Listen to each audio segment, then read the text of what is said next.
Chapter 23, 108. Christmas 1990 came and passed without drama. The new relaxed attitude was working much better. Vic visited us in late February at 91. We decided to go to the Anza-Borrego desert at sunrise for inspiration. We were on the road by 5 a.m., very early for Linda and I, but nothing out of the ordinary for Vic. We took my brand new Jeep, rattling our way along off the off-road portion of the trip to Fonts Point. February mornings are chilly, especially as we waited on the desert peak to glimpse the first rays. I had my camera along and we all posed for photos expressing the moment.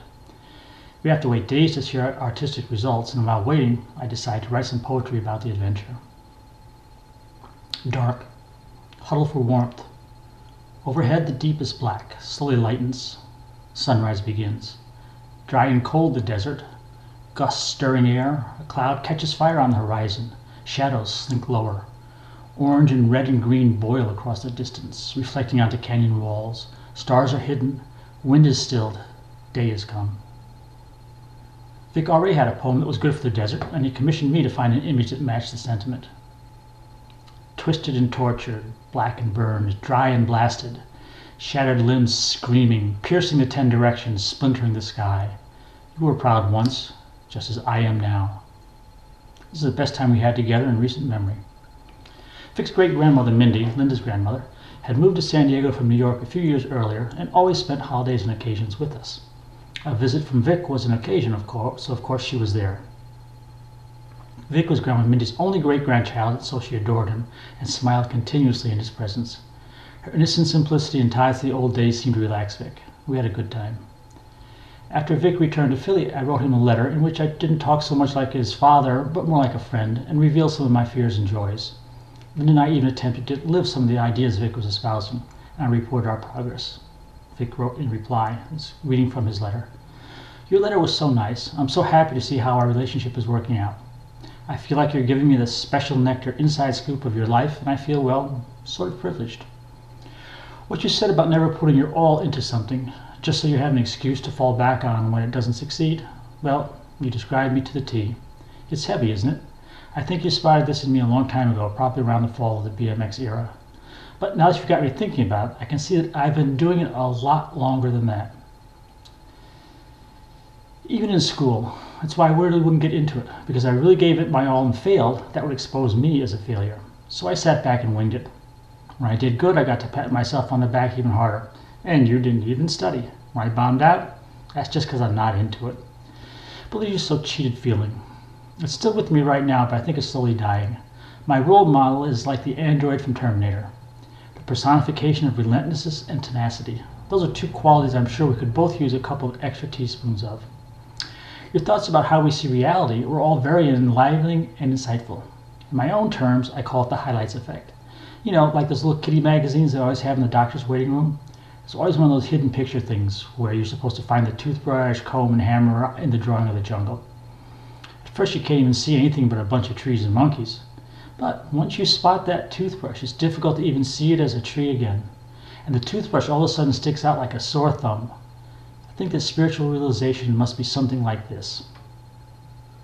I talk a lot about how we're all illusioned in the material world, but I came to a certain point where I realized that I didn't really believe that deep down yet. In other words, I was still acting as though I wasn't illusioned at all. But now I'm gradually starting to see how it's not just an empty slogan or an interesting idea. In fact, it is real. That we practically know nothing about reality.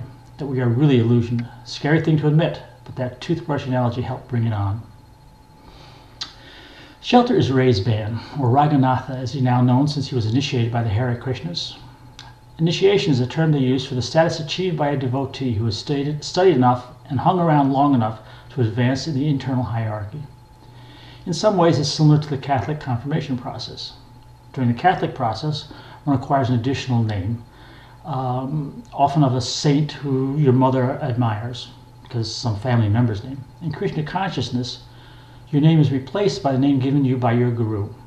This group of Krishna's goal was to spread the word, to be missionaries to the young using the force of their music. It was working to at least some non-trivial degree as the band's popularity was rising. Ray, and perhaps other HK functionaries, decided the cause would be even better served if there were more bands with the HK attitude.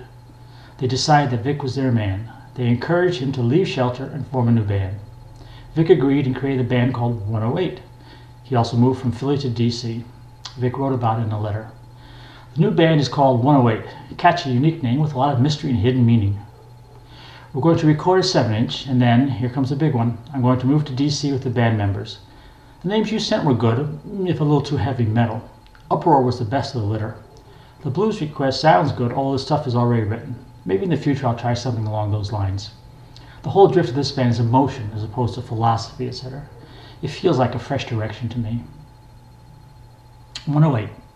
A band that has endured to this day, albeit with so little activity, is often taken as dead. Getting out from under Shelter Ray's influence sounds pretty good to me. With him charting his own course, maybe I can throw in a few ideas. I was always suggesting names for Vic's band, like Uproar, mostly without success. He did take one name, Rage, and made a very short-lived project out of it. But then the same letter he responds to a new deterioration in his grandfather's health in a totally HK tone. I don't feel callous to people's bodily sufferings. It's true, it's not really happening to them. The sad part is they suffer so unnecessarily because they identify with the body.